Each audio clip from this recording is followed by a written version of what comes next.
Welcome to True Crime Garage. Wherever you are, whatever you are doing, thanks for listening. I'm your host, Nick, and with me, as always, is a man that saw Stephen King's It last week, and now he sleeps with the lights on. He is the captain. I don't sleep with the lights on, but I refuse to walk by a sewer drain. It's good to be seen.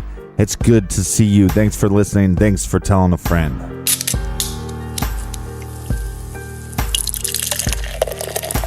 Tonight, we are drinking 5 Lizard Latin-Style Witbier by the creative minds over at 5 Rabbit Brewing in Bedford Park, Illinois. Garage grade 3 3/4 bottle caps out of 5. 5 Lizard is a creamy and refreshing wheat beer, lightly spicy and tangy with passion fruit and lime peel. It's like taking a traditional Belgian-style wheat beer down to Mexico for spring break.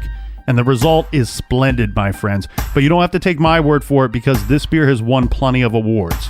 And 5 Lizard was brought to us by these fine friends. First up, we have Lynn from Livermore, California. And a big shout out to Rochelle from Nevada City, California. And a big thank you goes out to Kathleen and Francis from Sierra Madre, California.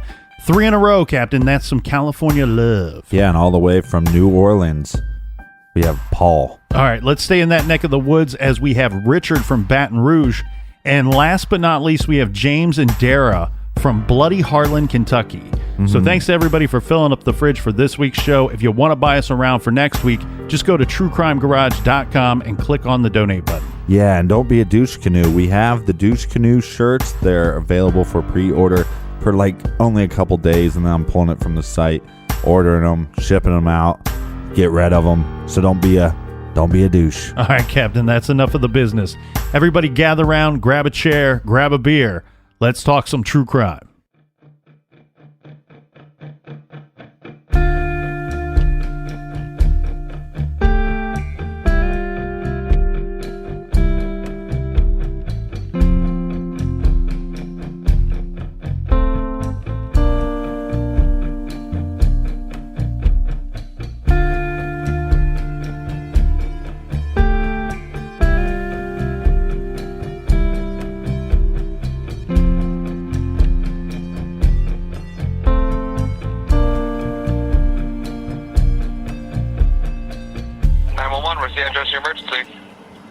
Yes, I'm at the Crowne Plaza at O'Hare Airport, and I was calling because my daughter came to to a party here last night, a gathering with her friends, and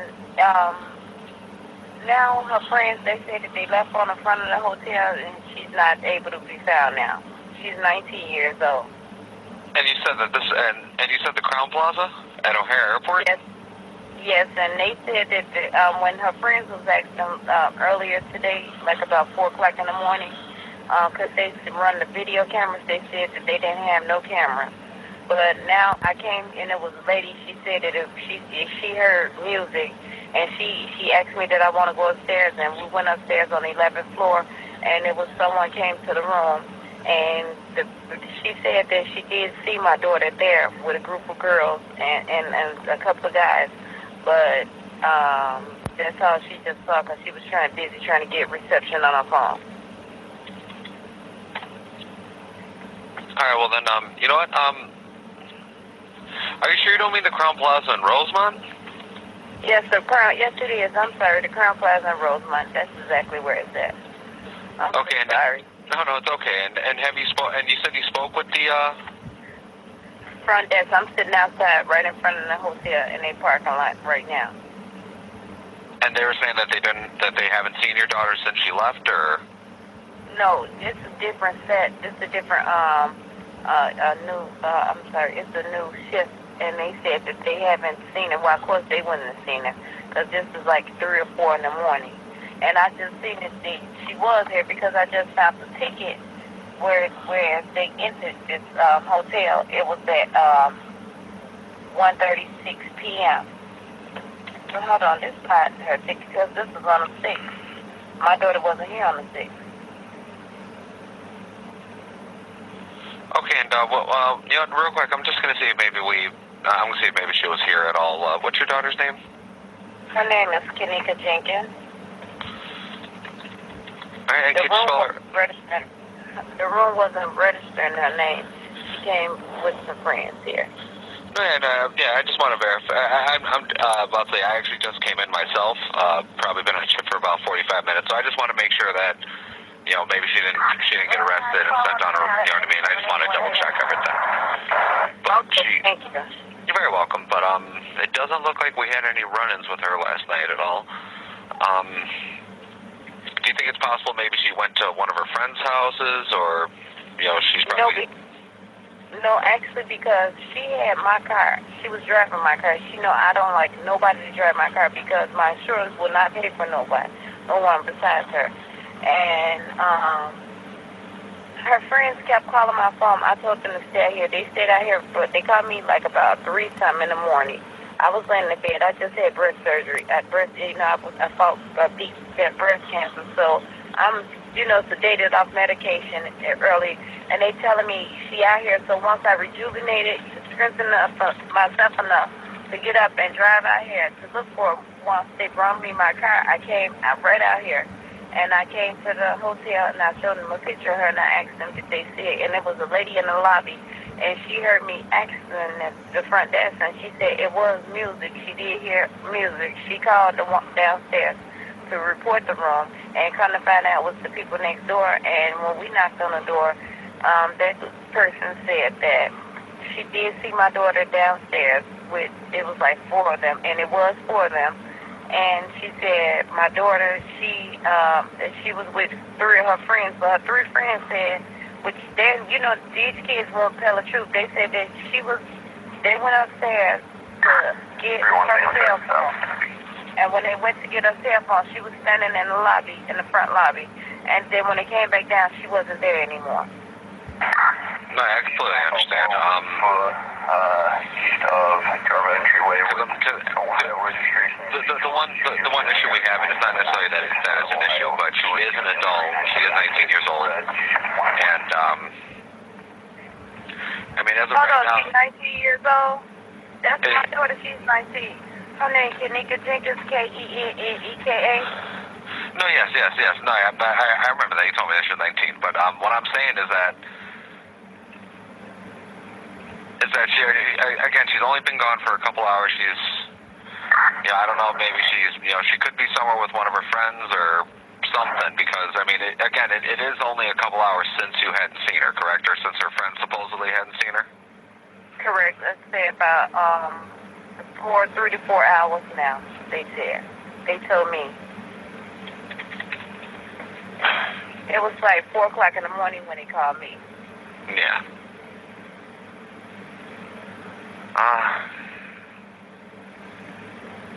Well, I guess the one, are you looking to file a missing persons report then, or are you just... my phone is saying... Or would you... I'm sorry, go ahead. I'm so sorry, sir, but I just want to know, is it possible that maybe they can look at the cameras and see, because they send the police out here and ask them to look at the cameras and see if they've seen her on their cameras around that time? I was about to say, even if I did send an officer, it would take a little bit for us to get the camera footage and for us to pass it on to the detectives division. Okay. So what would you suggest? Well, again, the only thing I would suggest maybe just give her a couple hours.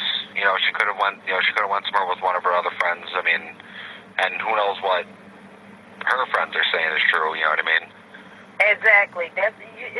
You could tell, not to be saying. You could tell it don't sound right. I'm a parent. I've been young before, and it's not sounding right. It don't sound right. Period. That's why I came out here myself, because and then it sounded like they had been drinking. Honestly. Yeah. And I asked them, did she drink? And they said she had only 1 cup. But okay, my daughter ain't the type that normally, she can't even take liquor. Her liquor level is just like mine. We can't take liquor. We cannot take liquor. We take a sip of liquor, we drunk. Honestly. No, I completely understand. And I'm like, 1 cup is too much for her, and like I asked them. And then they end up with her cell phone. I pay her cell phone bill every month to make sure my daughter has a phone. How did she love her phone? I don't understand why would she leave her cell phone with you all? And just go disappear. And she know I just had surgery. You know, she know my predicament. Oh yeah. Well then, so that in that case, what I would recommend, just go home, relax a little bit, give it some time. Of all we know, she very well could still be in the room. She could just be passed out. Again, you know how it is. You drink it the night before, you get, you know what I mean, whatever else have you. So just give it a couple hours. Maybe see if she'll get a hold of you again. I mean, does she know your number? Yeah, she know my number very well. She's very smart. Okay, well then, like I said, just give her a couple hours. You know what I mean? Give her some time. Again, maybe she went to one of her other friends' places, or maybe she is still in the room. Just knocked out. You know what I mean? Yes, I thank you. Okay, and so how long does it take for me to file a missing person report? Well, you can file it at any time. It just, like I said, just give it a little bit of time. If you hadn't heard from her by, I want to say about 10, 11 o'clock, then by all means, give us a call again. You can come to the station, and we can help you out from there. Okay, I live in Chicago. Would it be better for me to come back to you all station, or should I go in Chicago and make out a missing report? I think you could try to file it out in Chicago. They may tell you to come here since it happened in our town, but I do know that since she lives with, obviously she lives with you in the city. I think this might actually fall on them, or at least they'll be able to take the report, and then they'll get in contact with us, and we'll be able to help them out with the investigation from there. Okay, well, it doesn't matter, whichever one. If I have to come back out here, I'll come back out here, but as long as, if we be able to see, if I come, okay, I give it to tomorrow. It's 24 hours. After 24 hours, do you think they'll still be able to see the video camera of today, the surveillance camera Yes. for today? Yes, we'd definitely be able to get the footage. Okay, thank you. Well, All right. I'll do that. Okay, thank you so much. Okay. You're very welcome. Have a good day. You too. Thank you so much. You're very welcome. Bye-bye.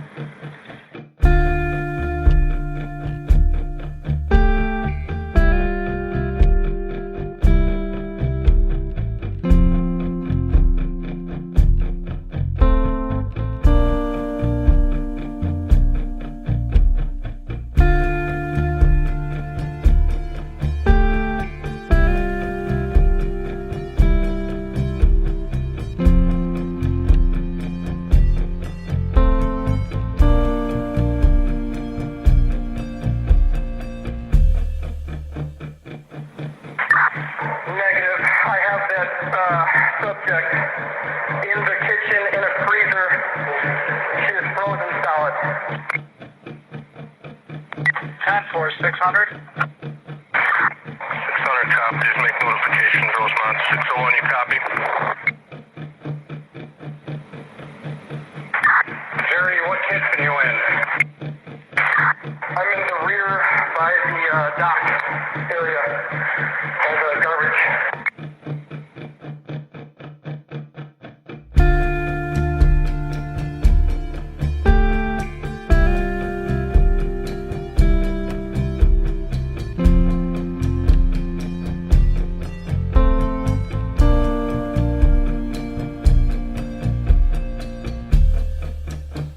First up, Captain, we find ourselves in a bit of a unique situation, don't we? This has been... I find myself in the garage. Well, this has happened before, but it's rare. But we have to seize the day. We have to seize the moment. We were all geared up. We had a case ready to cover this week. An interesting case, of course, but a cold case, one with no recent activity on it. Now, it doesn't make it any less important or less tragic, but there is this case in the news right now, and it should be, and we both agreed that now is the time to discuss it because, as we both agreed, this case should and needs as many ears and eyes on it as possible. Yeah, and it's possibly not getting the immediate attention it should. Right, and now we're talking about the Kenneka Jenkins case, of course. A basic rundown before we dive into this thing. We have a beautiful young lady, just 19 years old. She goes to a hotel party with her friends on September 8th 2017, so just earlier this month. Now, her mother is at home recovering from a surgery. She says that she last saw Kenneka at about 11:30 p.m. at their home. She says Kenneka borrowed her mother's car and left with two of her friends. So I'm assuming that Kenneka lives with her mother. Yes.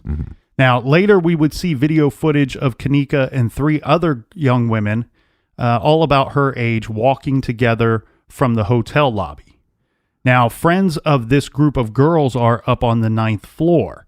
They have a room there, and they are throwing a hotel party. I've seen some reports that the group actually had rented 2 rooms that night, which I believe to be true. But at about 4 a.m., Kenneka's friends call her mother, and they told her that they could not find Kenneka. So she is missing. Now, Kenneka's friends have her cell phone, and they have the keys to Kenneka's mom's car. She's reported missing to the hotel and then later to the police. And then about a little under 24 hours after that, she's found dead in a walk-in freezer at that very same hotel.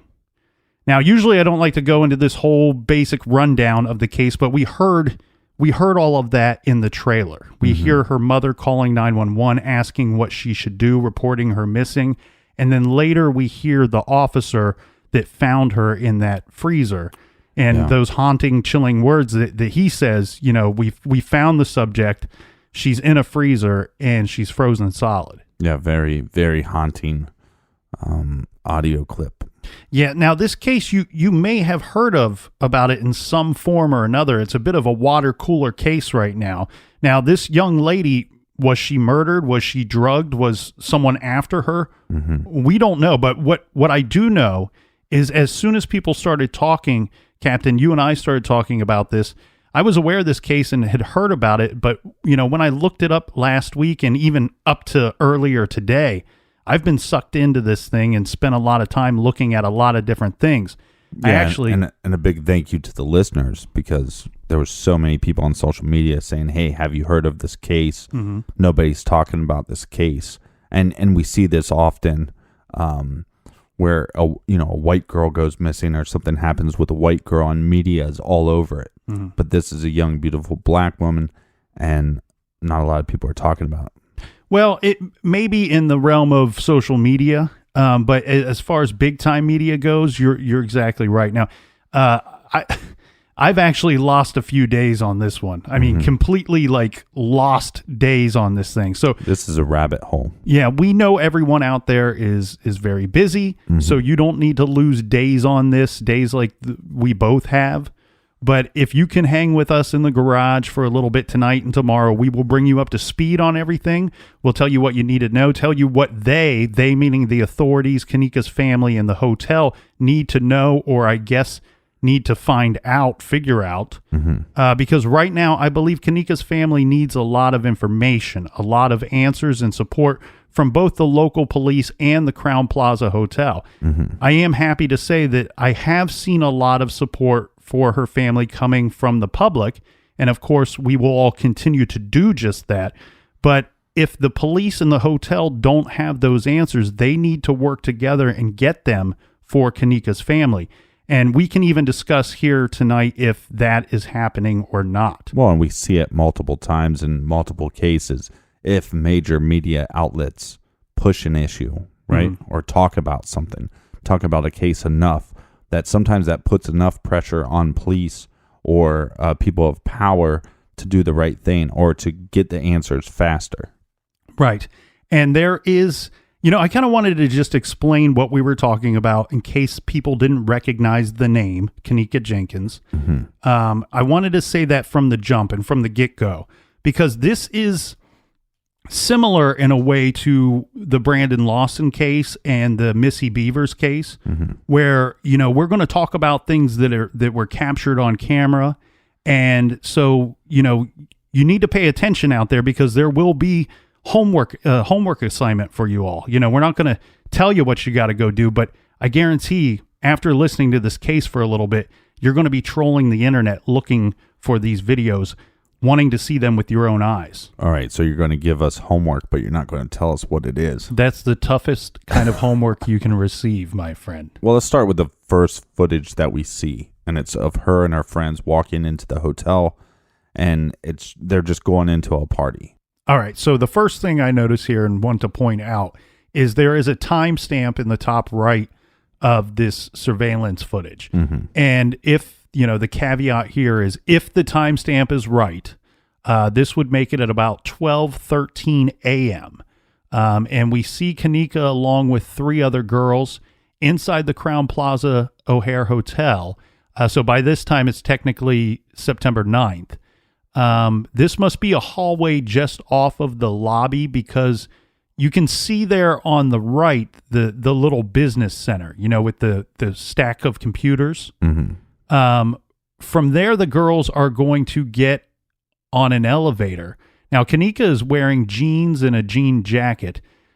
She does not have a purse with her, but she has what appears to me to be a cell phone in one hand and car keys in the other hand. At this point in the video, I think she looks pretty sober and of sound mind to me. I mean, yeah, it looks like all the ladies in the video are pretty sober. Mm-hmm. There's 4 of them total. Now, keep in mind, as we said just minutes ago, there are already people upstairs on the 9th floor that they're going to go meet. So they are not showing up and checking into the hotel. They are simply showing up to the hotel to meet the rest of this group. And how far into the party they are at this point, we don't know. And the speculation about this is there's roughly about 30-some people at the party. Yeah, that's correct. So now in the next clip, we're going to see the elevator door open. The timestamp now reads 2:24 a.m. So just a little over 2 hours, and we see Kenneka stumble off of the elevator, and she almost runs into the wall there. Yeah. It takes her about a minute or so to stumble down the hallway here, and she's so disoriented that she almost falls into a rail. There's like a set of stairs there, and she doesn't appear like she has any desire to go up those stairs, just that she falls into the rail almost like a gut shot. Yeah, there's a bunch of strange things here. I mean, anytime she's walking down a hall, she kind of bumps into the wall. Mm-hmm. And that happens several times. And there's several hours of this footage of her kind of roaming around the hotel. That's what it sounds like. But what has been released and what we are able to see are just minutes, rather. But after she falls into that rail, mm-hmm. she then goes away from the stairs, and she looks like she's trying to kind of like shake it off, like kind of like pull herself together. Like, okay, I got this. I almost fell into that rail, but I'm gonna pull it together now. Mm-hmm. And she steps toward the camera. She goes to her right, but it's our left that we're looking at. Now, she's going to turn here, and this part to me is very telling. And I mean telling of how like messed up she is. Like right. she's walking with her head up, and then her head goes back. Like back pretty far. She's not watching where she's going, but her head goes back. It's almost like her head is too heavy or something. Mm-hmm. And then she's almost like a zombie state at this point to me. Like doesn't really seem to be in control of much other than her feet. Yeah, and I think originally looking at some of the footage, with her bumping into the walls, I just assumed, okay, so she's 19 years old. She's at a party, possibly hasn't drank that much or drank that often in her lifetime. So maybe she just had way too much to drink. And then sometimes while you're at that party, you kind of, you have a fight or flight mentality. Mm-hmm. And sometimes you get really wasted and you go, okay, I got to get out of here.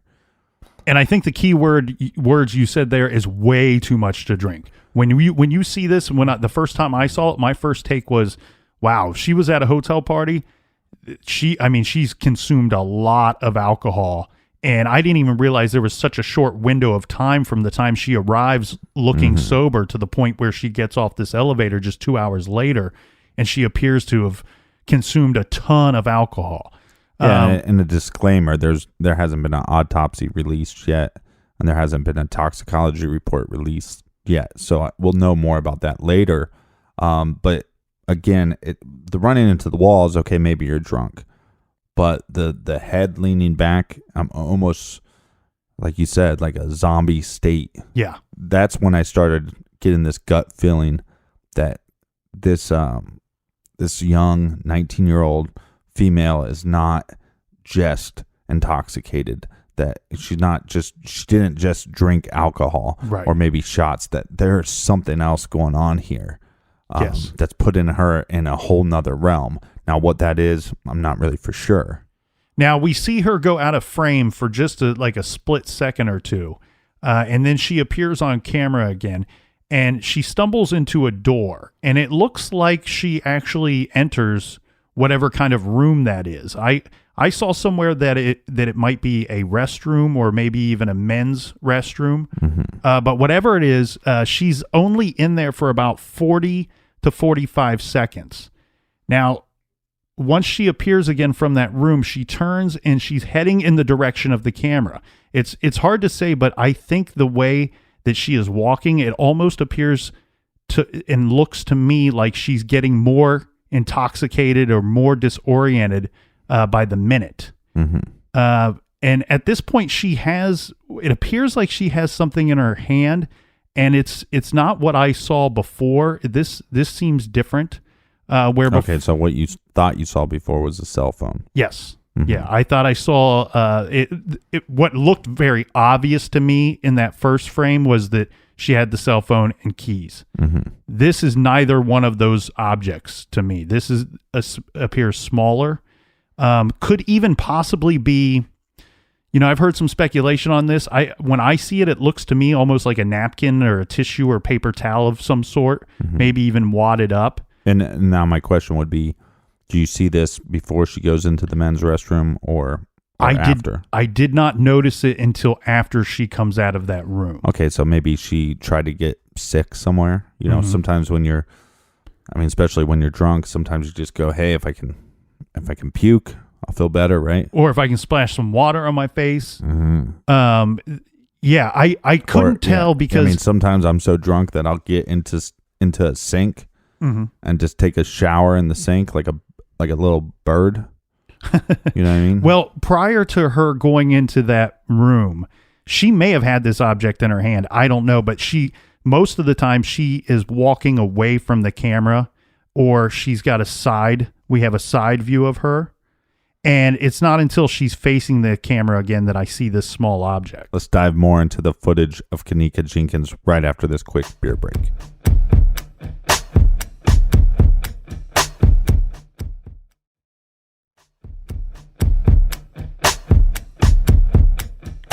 All right, we're back. Cheers, mates. Cheers. Now, where we left off is Kenneka she's stumbling down the hallway and she's walking back toward the camera.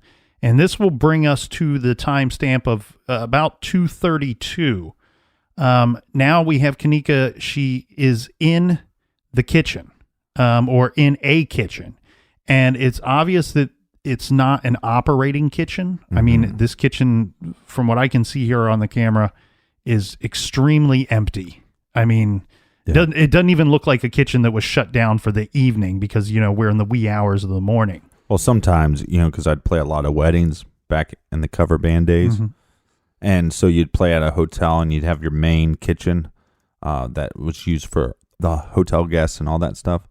But they'd have other kitchens like almost like remote kitchens that they'd use for events. Right, where they're just caterers that come in or things that come in for that night or a weekend, and then they disappear. It seems like that's what this is. Well, and one thing I want to make clear here is, when we say that we see her walking, it's taking her a lot longer, obviously, to get down, to make a path through a hallway or through the kitchen than it would anybody that would be sober.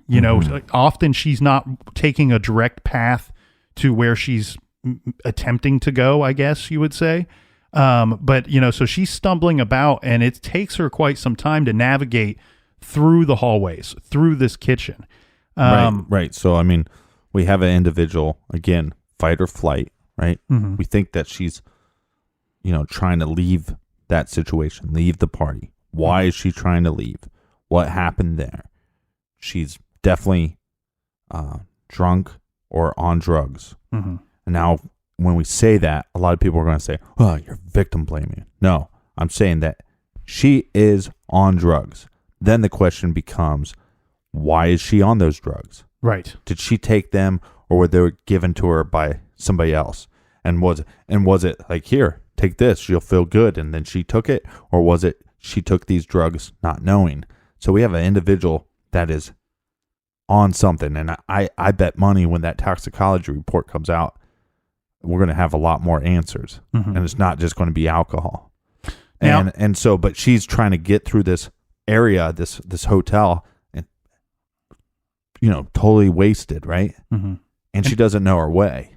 It's a large hotel too. Yeah. So when you say it's taken her some time, I think some of it is because of the intoxication, but some of it is she doesn't know where she's going, and she's never been there before. Right. You know what I mean? Now, where we left off and where this video is going to end, she's in the kitchen making her way through the kitchen, and then she's heading in the direction of what would look to me like the back part of the kitchen, where possibly the freezer is, or the freezer door would be. Mm-hmm. And we will certainly find the best clips of this that we can find and put it on our website at truecrimegarage.com. All right, let's start diving into some of the questions. Like, why are they there? Why are they at this hotel? Hotel parties are not super common, or at least in my world, they aren't. I mean, even though, I'm a big supporter of hotel, motel, Holiday Inn. And the captain is free on Friday night, so if you know of a good one, Call me, Anyway, so here's what I can gather, Captain, is that it was for a birthday. Okay. And I believe it to be Irene Roberts' birthday that they were going to be celebrating at this hotel party. I'm a little unclear as to how close Kenneka and Irene actually were. Right. There's a lot of reports out there that say they were best friends. There's also just as many reports out there that says Irene was more of a friend of a friend. Yeah. And then it might have been somebody in that group of 4 girls that we saw walking into the hotel, one of, that would have been very much closer with Irene than Kenneka would have been. Well, every hotel party I've ever been at, it was always, I was a friend of a friend. Mm-hmm. You know what I mean? I don't think I've ever went to a party where it's one of my close friends throwing the hotel party. Now, we have a little bit of background stuff. It would be nice if we could fill out that evening a little bit more, if we could fill out those hours and those minutes more. Mm-hmm. But what I can throw in there to kind of bookend this thing a little bit to help out, there's a report of Kenneka having talked on the phone with her sister at around 1:30 a.m. that night. All right. So we don't see her on camera as far as what's been released for about 2 hours. We have her going up the elevator after midnight and then appearing, stumbling off the elevator after 2 in the morning. So right in the middle there, around that 1:30 mark, she called her sister. Okay. And what was that conversation? I don't know what the conversation was about, but what I can throw in there is that there's no reports of anybody saying she sounded disoriented or she sounded in trouble. That has not come out. Yet, right. I don't believe that to be the situation, or I think we would have heard that by now. Mm-hmm. Eventually, her friends called Kenneka's mother. Her name is Teresa Martin. Now, they called to say that they were going to be driving Teresa's car. Remember, Kenneka borrowed her mother's car, that they were going to be driving Teresa's car back to her. Teresa said that she then went to the hotel, arriving there around 5 a.m. to look for her daughter. Rewind a little bit. Okay. So they called the mother at what time? She reports on the 911 call that it was roughly around 4 in the morning. Okay, so at 4 in the morning, they're calling and they say, we can't find her. Right. And we've looked around. Right. And now, see, here's the tough thing is that the police have like 36 hours of surveillance footage. Mm-hmm. But mainly that footage is of Kenneka. But is there footage of her friends looking? Mm-hmm. I mean, like I would wonder that, because to me that, if you're calling somebody and saying, hey, your daughter's missing, we can't find her, but there's no evidence of you looking. Well, I think there was evidence of them looking. Okay. Or at least there's people saying that they looked for her. Okay, good. Okay. I'm just trying to get all the little bits of evidence out there. Well, and that's the whole thing here, that there seems to be a lot missing from the story, right? And that makes me call into question everybody at this point. Mm-hmm. So first off, what did Kenneka's friends say happened to her? Well, that seems like it has been a little hush-hush, or maybe just severely overshadowed by all of the other stories regarding this case. Mm-hmm. But I have heard two versions, okay? One, several of her friends had last seen Kenneka in the hotel lobby. They left, and when they returned, she was no longer there. But they saw her in the lobby. That was the first version of this story that I heard, yes. So so your friend is messed up by herself in the lobby, and you just kind of walk away. Mm-hmm. Really? Mm-hmm.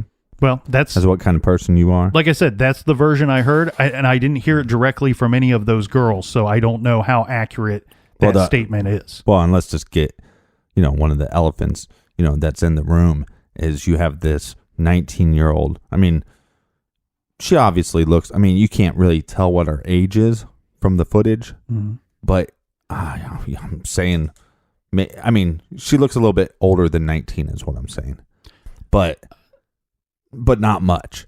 And so you have this female by herself walking these halls intoxicated, and security never comes up.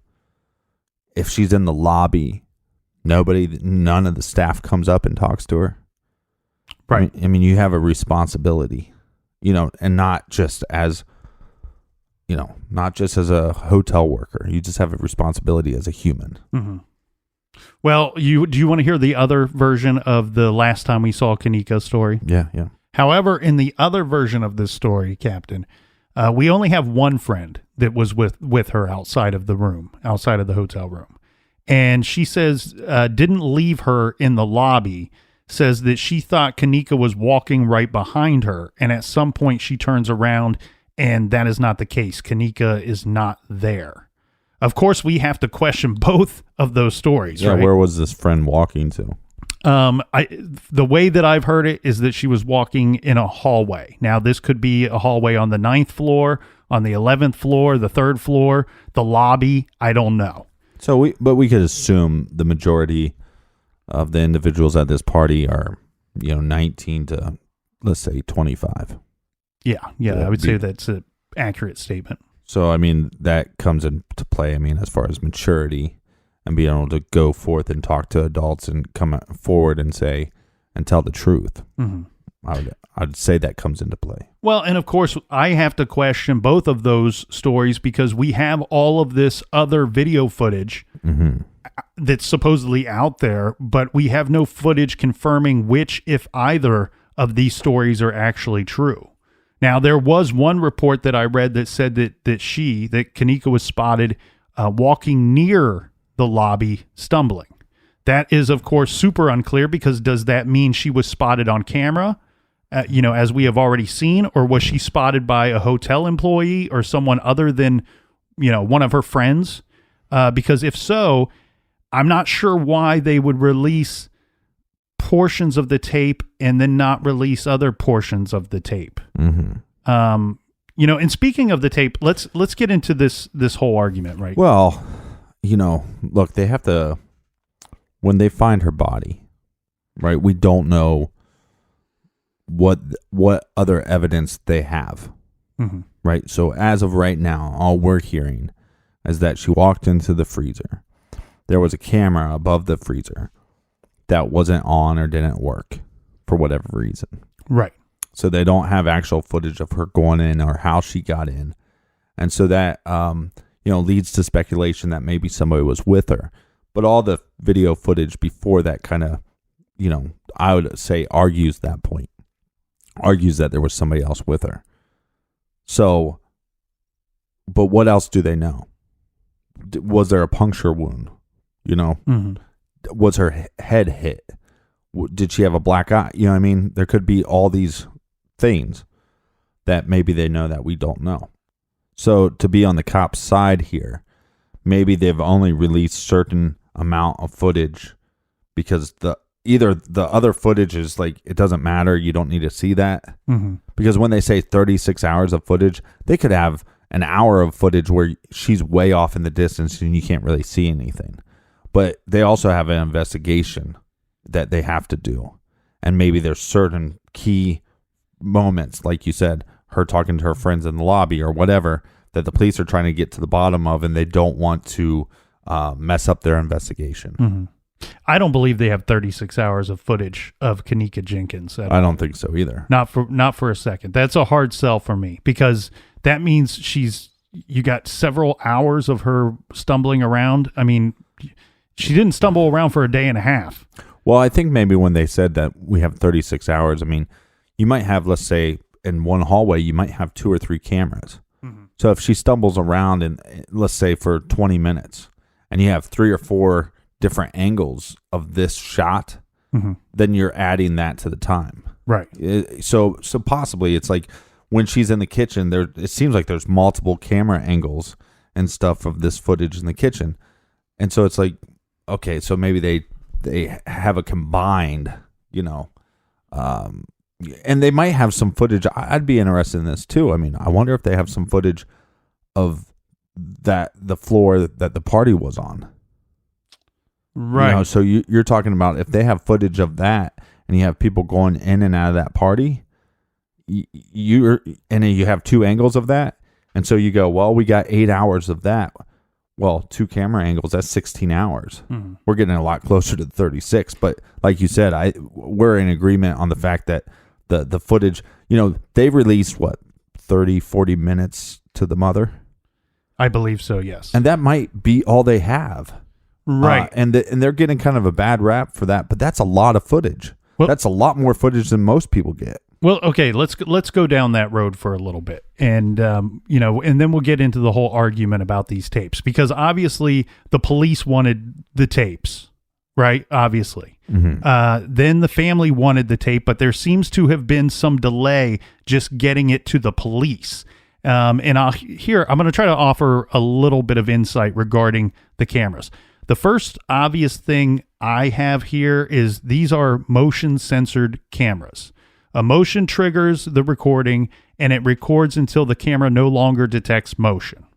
One thing I was a little curious about is when Kenneka is seen stumbling on tape and goes into what I said could be a restroom, mm-hmm. the camera quickly stops, and then it starts again after she returns. And you would say, Nick, that makes sense because you just said they record once they detect motion and then shut off once they don't. Mm-hmm. And that could be the case, but the systems I'm familiar with didn't time out that fast. When the systems I used archived footage, they would do one of the following depending on which system I was using. But one would tack on 5 seconds to before motion was detected and then tack on another 5 seconds at the end. Yeah, but it's reasonable to believe that they edited this footage mm-hmm. Before they release it. And then maybe, and again, it might not be the cops that are editing it. It just might be the news clip that's showing the footage that they go, well, what do we need the 5 seconds of nothing for? Right, but then that's the concern, right? The other system I have used in the past would record until it had not detected motion for 30 consecutive seconds. Well, and okay, so for some of the listeners that, they don't know you personally, they mm-hmm. don't know your deep thoughts, they don't know your my shallow thoughts. No, but you used to do security mm-hmm. for what do you call it? One would be similar to this situation where I did security at a high-rise building for many years. Mm-hmm. So here's the thing. Regardless, that means one of two things, right? We either you can adjust the times on both those systems that I used.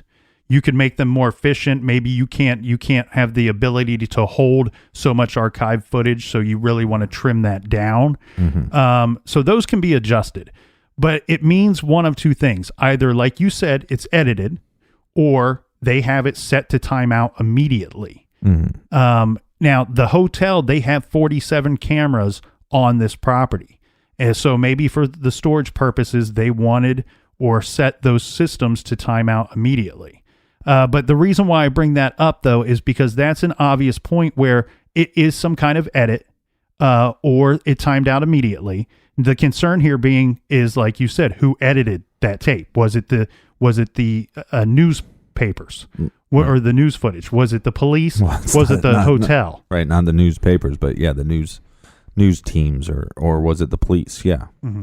Now, here's the thing about these systems, and I'm assuming this is a digital system. Usually, the systems that are motion detected and they time out like that are all digital systems. Well, and it's 2017, right? And the problem with that is when you need to give footage to somebody, it's not as easy as one might think.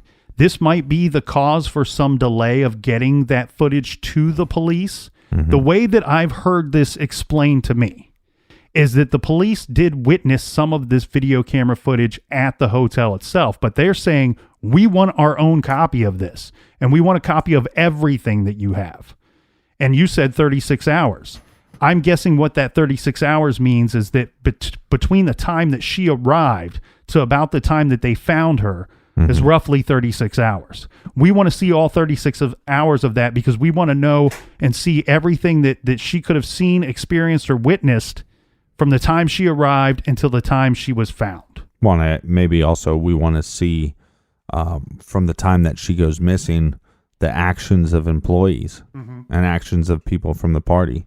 I mean, it puts the cops in a tough situation too, because then they have to believe, let's say there is something nefarious that happened, let's say by a hotel worker or whatever, then who has access to these tapes and who's in charge of giving the tapes to the cops? Mm-hmm. So, I mean, that causes for a lot more speculation. Now, I do want to throw this out there because at both places that I worked where we operated these sophisticated camera systems, we had a large staff at both places. Okay.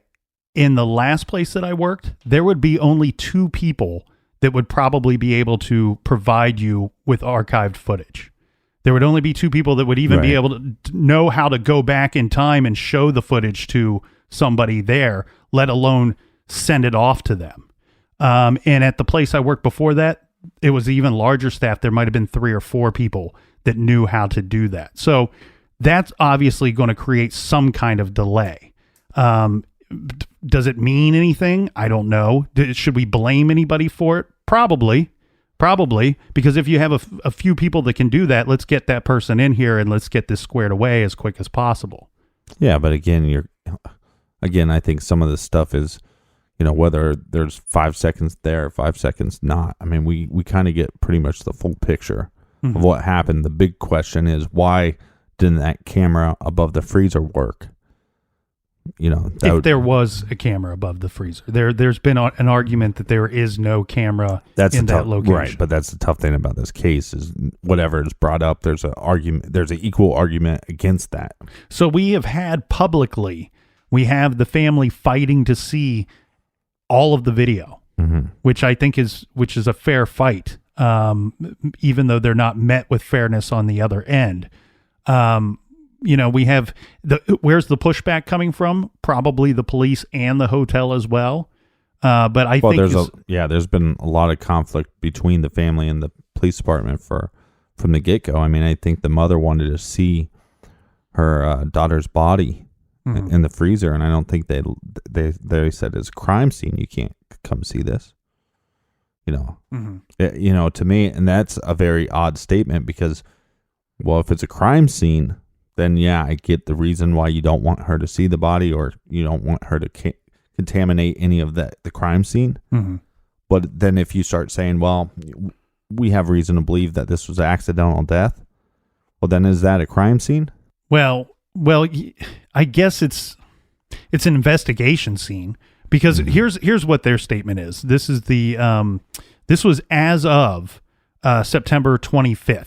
The Rosemont Police Department has classified this case as a death investigation.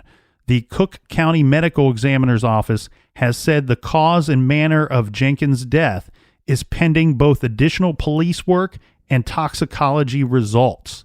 Police say that she had been at the party with as many as 30 other people on the 9th floor of the Crowne Plaza Hotel in Rosemont. Okay, so we don't know. I'm glad it's not the Clown Plaza because that'd be scary. Well, the Crowne Plaza is acting like the Clown Plaza and the Plaza in this situation. But so we don't know, Captain, if they think this is an accidental death. It sounds like, the theories and the people on the outside are speculating that the police believe it to be an accidental death. I don't think they do. But their official statement is that they have classified this case as a death investigation, and the medical examiner's office says that it's the manner of her death is pending, because they're waiting on additional police work and toxicology results. Well, because that toxicology report that's the holy grail on this case. Right. Because I think based off of that, and again, we got a bunch of 19 and 20-year-old people being irresponsible, not telling the truth, not telling that's what's sad is a lot of these individuals knew her. Mm-hmm. They were friends with her, or at least acquaintances with her, and they're not coming forward and telling the truth. And that's odd to me. We should know more information about that party, and we don't. And that's odd to me. And here's something that's really odd to me too, is the whole argument about these tapes. So I want to kind of go through this just briefly here. Okay. Mm-hmm. So this was a statement that was released from Powers, Rogers, and Smith. Power, Rogers, and Smith.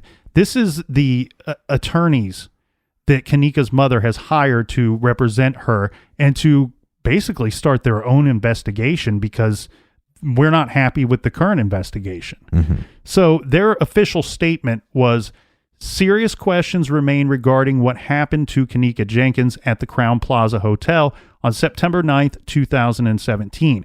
Kenneka was found dead in the freezer of the hotel more than 36 hours after her family reported her missing and told the hotel staff she was somewhere on their premises. Despite requests for all evidence, we have only been provided snippets of video, none of which shows Kenneka Jenkins walking into a freezer. The family has not been provided any video or other evidence of Kenneka Jenkins walking into a freezer. Serious questions remain as to how she ended up in the Crowne Plaza Hotel freezer and why it took a day and a half for the hotel to find Kenneka. Her death requires a thorough, complete, and independent investigation. The family thanks the public for its prayers, concerns, and for bringing attention to this tragedy. The mother has retained Larry Rogers Jr. of Power, Rogers, and Smith LLP and Sam Adam Jr. to conduct an investigation and speak on behalf of the family. No other person is or has been authorized to speak on behalf of Kenneka Jenkins' family. Please respect their privacy as they mourn and prepare to bury their beautiful 19-year-old. Yeah. Now, the reason why I kind of got loud on the no other person has been authorized or is authorized to speak on behalf of the Kenneka Jenkins family is because we have this Chicago activist. His name is Andrew Holmes. He comes forward and he gives a press conference in which he says, and this is not verbatim, but he says that he was shown the video footage, and he claims that they were when looking at it and viewing it himself, they wanted to see it. He wanted to see it because he was looking to see if somebody walked her into that freezer, if somebody placed her in there, pulled her in. Mm-hmm. And he said the video footage he had seen did not show that. His words make it sound like that he claims to have seen Kenneka walk into the freezer alone. Right. So this throws this whole thing into a tizzy because everybody immediately wants to know, well, if there is that footage and we can clear this whole thing up right then and there, why hasn't this been released? Why hasn't this been shown to the family? So they quit bringing this to the attention of the police and battling with the police about what was found and what was not found. Mm-hmm. I think this Andrew Holmes, I think he misspoke during his press conference. I watched it time and time again. It looks to me like he's simply saying, we don't see somebody pull her in there. We don't see anybody walk her in there. Mm-hmm. And the way he words it makes it sound like, I saw footage of her walking in on her own. I don't believe that that's what he saw. But I have an issue with him being shown this footage when we have family who have been denied certain pieces of this footage. Right. And here's what I think happened with this situation. If he saw the footage, though. Well, or if he's just talking out of his ass. I mean, there are some people that will just talk, excuse me, out of my ass. Or, well, I believe he saw the footage, Captain. I believe he was shown the footage. Uh-huh. I think he probably misrepresented the family by saying, I think he probably presented himself as he's representing the family, but he wasn't, in fact. I think police showed him this footage because they were catching a lot of... Right, so why would they show the footage to this guy that has no connection to the case at all and not show it to the family? Well, the public's in an upcry. The public's in a stir. I think they thought that if they show it to him and he makes some kind of public announcement, but that again, this thing will die down. If you're willing to show it to him, why aren't you willing to show it to the mother? Right, and that's the big problem I have. I have a huge problem with that. And I think this was all crowd control. I think this was just a way of trying to calm the masses. Right. And look, I'm all for throwing the police under the bus when they do something shitty, but I don't know if this is that case. This guy might just be misspeaking completely, and this footage was not shown. It doesn't make any sense why they'd show it to activists and not the mother. I mean, what are they trying to get out of that? I mean, like you said, well, they showed it to somebody, so then that clears the air. And look, I think that was their intention. And I don't know that came from the police. It could have came from the mayor. I don't know that, but I think that was their intention. The reason why I believe that is because I have another statement from Kenneka's mother, who says that when protesters were gathering outside of the hotel, she was contacted by Andrew Holmes, the same activist. And he tells her to get online and call off the protesters because the hotel is broke and they're not making any money. This to me is another spin, another crowd control technique. Yeah, but what's the motivation for that? Because if there's a wrongful death, you need that hotel to be in business so you can sue them. Now, the other thing here is we have police who will come out and they will say that they are busy analyzing the video from, again, 47 different hotel cameras and certain videos related to this investigation. See, those are interesting words. Certain videos related to this investigation. Yeah, you know what that is? That's like Snapchat. That's Facebook. That's all this other stuff, because there's some shit that happened in that party. And it was captured by cell phones. Mm-hmm. And they're trying to get to the bottom of that. And the other problem, too, is when there's a speculation of 30-some individuals at this party, and the police have come out and said, hey, we're having a really hard time talking to half of them. Half of them aren't being cooperative, or we don't even know who half of them are. Mm-hmm. And maybe the police don't know who half of them are, but the other half of the people at the party know who they are, and why aren't you telling the cops who they are? Well, police also announced that they were reviewing a Facebook Live video that reportedly shows Jenkins sitting on a hotel bed with other people in a 9th floor room. Authorities also have interviewed 12 people as part of their investigation, 8 of whom were at the hotel party that night. They are looking for 4 others who were present that night. Okay, so look, there's so much more to get into, right? Mm-hmm. This case is so frustrating. Look, I think as far as the footage goes, because let's wrap it up on the footage talk, right? As far as the footage goes, I think it's important to see, to kind of get an idea of what mental state she is in, mm-hmm. or what physical state she's in. Again, bumping into the walls is kind of weird, but I mean, hitting rails and catching yourself, or walking with your head super far back. It's like, again, what was she on? And I don't think there's any clear footage of anybody with her in that kitchen. And I could be wrong, but I just, out of all the footage I've seen, it doesn't make any sense. I think she walked into that freezer by herself. Now, my question is, what drug was she on? Who gave it to her? And was there some purpose for giving her that drug? Mm-hmm. And to me, this is not, when we first, I got email after email and Facebook and Instagram and all that stuff. People saying, hey, you got to check out this case. Are you following this case? I look into it, I don't know, 15, 20 minutes in, I'm like, okay, it's accidental death. It's a 19-year-old that went to a party and maybe got into some stuff that she shouldn't. Mm-hmm. Right? Mm-hmm. That was my initial thought. Then you start diving into some of this speculation and some of these things that don't add up. Then I started going, this is not an accidental death. And I actually don't think that the police think that either, even though they're saying it's a death investigation. I believe that's what it should be at this point, but I'm with you, Captain. I don't think they think it's accidental. Right, but that's why they're making the statement. They're not saying this is an accidental death investigation. They're saying this is a death investigation. Yeah. Because I think they know some stuff, and people eventually crack. And I think they know more than that they can tell. And the reason why, so you can't sit there and just go, hey, piece of shit cop. Law enforcement is out to screw this family over. Some of it is they might know some stuff, and they got to keep that in. Because if that gets out, then people might stop talking. Right? Yeah. And so I think they know more than they're leading on.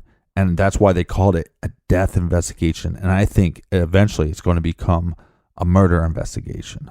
I think you're exactly right. And I think, all right, on tomorrow. God, this case, like, it's just one of those cases that just like pisses you off. Right. And here's what we're going to do. Sorry if we sound like crazy psychopaths. Well, we're going to present some different things to you that will back up our beliefs and why this should be a murder investigation, and it will eventually evolve into that.